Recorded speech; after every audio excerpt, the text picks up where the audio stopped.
Me gustaría escuchar al pastor Armando Alducin sobre las posiciones escatológicas sobre el pre- y postmilenialismo, ya que definen el cuándo será el cumplimiento del milenio y si ocurre o no el rapto de la iglesia. Pre, postmilenialismo y si ocurre o no el rapto de la iglesia. Doctor Alducin. Perdón, y ahí hay una A, no sé si esa A será porque también dice pre, coma, A y post. No sé si la A... O el amilenialismo. sí. ¿Será que hay Algo. amilenialismo? Puede ser. O los Sí, que no creen. Bueno, muy bien. No, hay de todo. Hay de todo. Cuando venimos a la Biblia encontramos la mente de Dios. La mente de Dios, dice la misma Escritura, que trasciende nuestra capacidad de pensamiento. Dios no piensa como nosotros, sus caminos son más altos que los nuestros.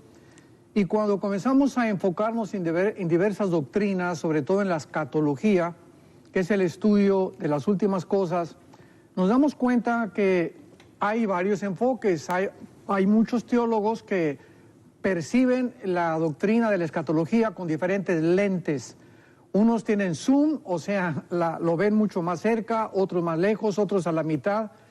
Pero es importante estudiar todas las posiciones para ver cuál de las tres existe realmente más peso teológico y más evidencias bíblicas para poder realmente decir que estamos sostenidos en la verdad, porque no puede haber tres verdades.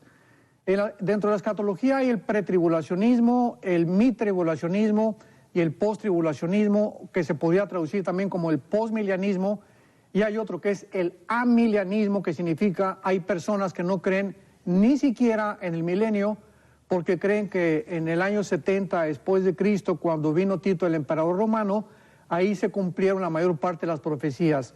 Esto es una de las posiciones mucho más débiles que existen en la escatología, porque esto es absurdo, histórica y también teológicamente. Está hablando del preterismo. El amilianismo. Ya. Del amilanismo, ¿verdad? Casi no se puede sostener ya teológicamente esa posición. Pero en respuesta concreta del pretribulacionismo, es la posición más fuerte que existe acerca de en la escatología. ¿Por qué? Para poder entender por qué la iglesia no va a participar en los 7 años de la tribulación, tenemos que entender primero el libro de Daniel. En el libro de Daniel, en el capítulo 9, versículo 24 al 27, se establece claramente que cuando Gabriel se le aparece el ángel a Daniel y le revela el plan que iba Dios a tener en Israel en el futuro, le dice que está compuesto de 70 semanas. Estas semanas no son de 7 días porque los judíos tenían semanas de años. En otras palabras, 70 semanas son 490 años, 7 por 7, 49. Y en esta profecía de Daniel 9, 24 al 27, se le explica a Daniel claramente que desde el momento en que se iniciara la reconstrucción del templo o de las murallas de Jerusalén hasta el Mesías príncipe, habría 483 años. O sea, faltarían 7 años todavía para que esta profecía se cumpliera.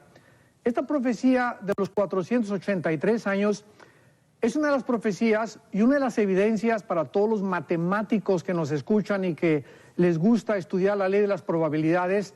Es lo más impresionante que existe en la Biblia, porque se cumplió matemáticamente los 483 años desde el tiempo esto fue en el Nehemías capítulo 2, cuando el rey Artajerjes ordena la reconstrucción del templo, hasta el Mesías hay 483 años exactamente y matemáticamente, cronológicamente cumplidos. Muy bien, el Mesías muere y en ese momento Dios detiene el reloj profético.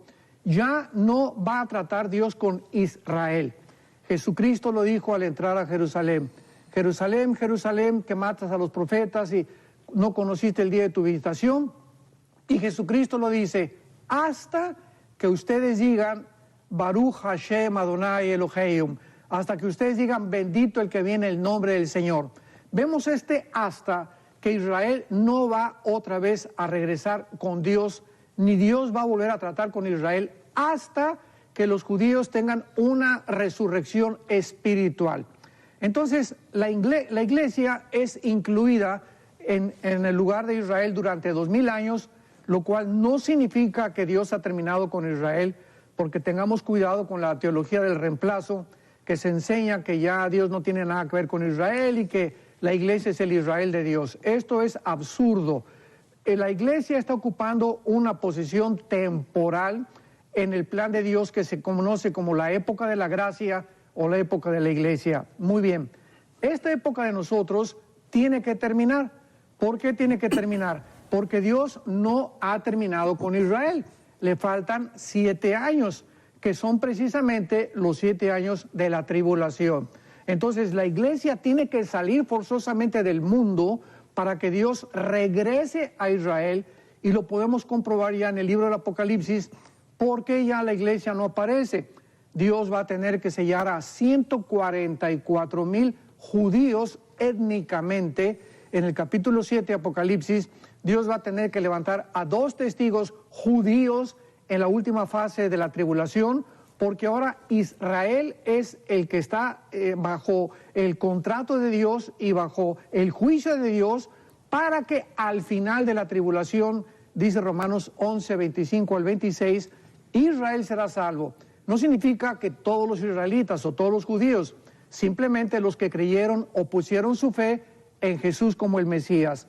Entonces, cuando alguien dice que la iglesia va a pasar la tribulación, no entiende que la tribulación no le corresponde a la iglesia.